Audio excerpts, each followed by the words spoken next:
For this video, we're going to answer the following questions all throughout for this video. And sasagutan natin dito is which is only PC1 can access server 1, and number 2 which is only host on 192.168.2.0 network can access server 2. So devices here are pre-reconfigured. So the first thing we need to do here is to create an extended ACL on router 1. So the first thing we need to do here is to allow PC1 to access server 1, which is yung 192.20/24 subnet to access server 2. And after that is deny all other access to the servers and permit all remaining non-server related traffic. So just type access list 100 permit IP host 192.168.1.11, which is ito ay PC1 na, which is siya lang ang pwedeng maka-access sa server 1. So 192.168.3.100. So gagawa ako ng access list na i-deny niya naman lahat ng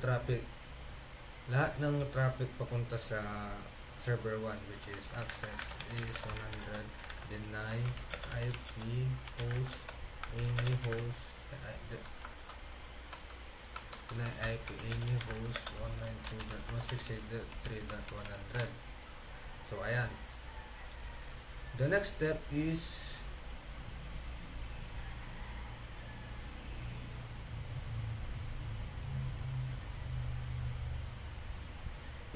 yung only host on 192 can access server 2. So gagawa tayo ng access list na kung saan itong network lang na to ang makaka-access sa server 2. So here, so access list 100 permit IP 192.168.2.0, tapos yung wildcard mask niya na 00255, tapos yung host nung IP address nung server 2, which is 192.168.3.101. So after nyan, gagawa na rin ako ng access list to deny all the traffic na dapat ang makaka-access lang sa server 2 is yung network na 192.168.2.0. So access list 100 deny IP any host 168.3.100.101. So after that, access list 100 permit IP ini tsaka gagawan tayo ng i-apply natin yung ACL to router interface outbound. So in S2 0 IP access group 100 out. So test connectivity natin, dapat yung PC1 lang ang makaka-access sa server 1. So PC1, which is ping 192.168.3.100. So tingnan natin kung hindi itong PC2, PC3, PC4 ay ma-access nila yung server 1. So ping 192.168.3.100. So ayan, prohibited siya. So meaning gumana yung access list na ginawa natin, na kung saan binablock nung ibang host, binablock yung ibang host maliban sa host IP address ng PC1. So dito sa PC3 192.168.100. So same as here, and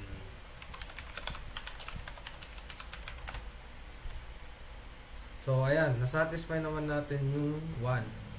Question number 1, which is only PC1 can access server 1. So the next thing is to ping, host nito, host ng PC3 at PC4 is sila lang yung makaka-access sa server 2, which is tignan natin. Try natin sa PC1. Ping 192.168.3.101. So ayan, gumana siya. Pinoprohibit nung ginawa nating access list yung host ng PC1 at PC2, which is yung 192.168.1.0. So dito naman sa PC2, ayan. So dito naman dapat sa PC3 at PC4 dapat maping niya yung server 2, which is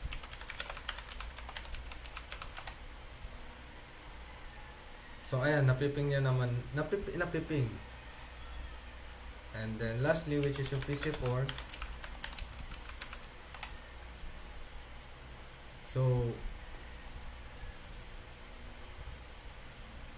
So na-satisfy natin yung question number 2, which is only host on 192.168.2.0 na siya lang ang makaka-access sa server 2. And that's it for this video.